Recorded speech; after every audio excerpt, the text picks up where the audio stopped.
தூத்துக்குடி துப்பாக்கிச்சூடு சம்பவத்தில் தமிழக அரசு அறிக்கை அளிக்க உயர்நீதிமன்றம் உத்தரவு பிறப்பித்திருக்கிறது. அருணா ஜெகதீசன் ஆணையத்தின் பரிந்துரைகள் மீது எடுத்த நடவடிக்கை என்ன என்ற கேள்வியையும் முன்வைத்திருக்கிறது.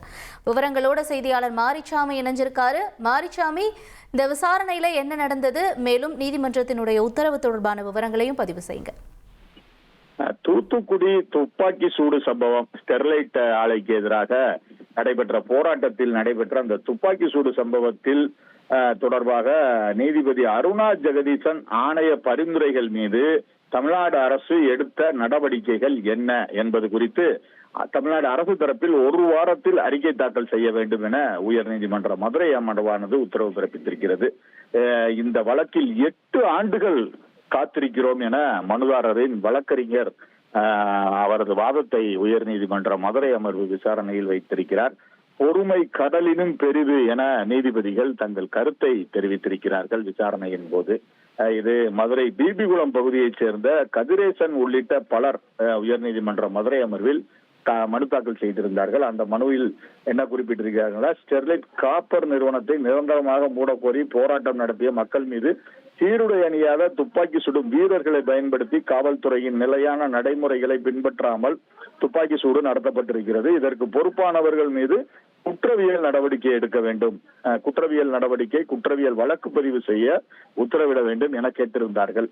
இந்த மனு தொடர்ச்சியாக விசாரணைக்கு வந்தது. அதுபோக தற்பொழுது நீதிபதிகள் சிபி கார்த்திகேயன், சக்திவேல் ஆகியோர் கொண்ட அமர்வு முன்பு விசாரணைக்கு வந்தது. அப்பொழுதுதான் அரசு தரப்பில் அறிக்கை, அதாவது அருணா ஜெகதீசன் ஆணைய அறிக்கையை அரசு ஏற்றுக்கொண்டதா என நீதிபதிகள் முதலில் கேள்வி எழுப்பியிருக்கிறார்கள்.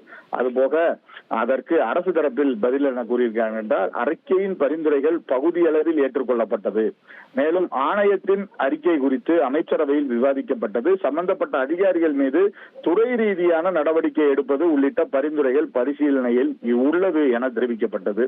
அதனைத் தொடர்ந்து நீதிபதிகள் ரூபாய் 30 லட்சம் இழப்பீடு மட்டுமே வழங்கப்பட்டதா என கேள்வி எழுப்பினார்கள். நீதிபதி அருணா ஜெகதீசன் ஆணையத்தின் பரிந்துரைகள் மீது அரசு எந்த அளவுக்கு நடவடிக்கை எடுத்திருக்கிறது என நீதிபதிகள் கேள்வி எழுப்பியிருக்கிறார்கள். குறிப்பாக அரசு அதிகாரிகள் மீது எடுக்கப்பட்ட துறை ரீதியான நடவடிக்கைகளின் தற்போதைய நிலை என்ன, எந்த நடவடிக்கைகள் கைவிடப்பட்டிருக்கிறது, எவை தொடர்கிறது என்பது குறித்து அரசு தரப்பில் அறிக்கை தாக்கல் செய்ய வேண்டும் என ஏற்கனவே உத்தரவிட்டிருக்கிறோம்.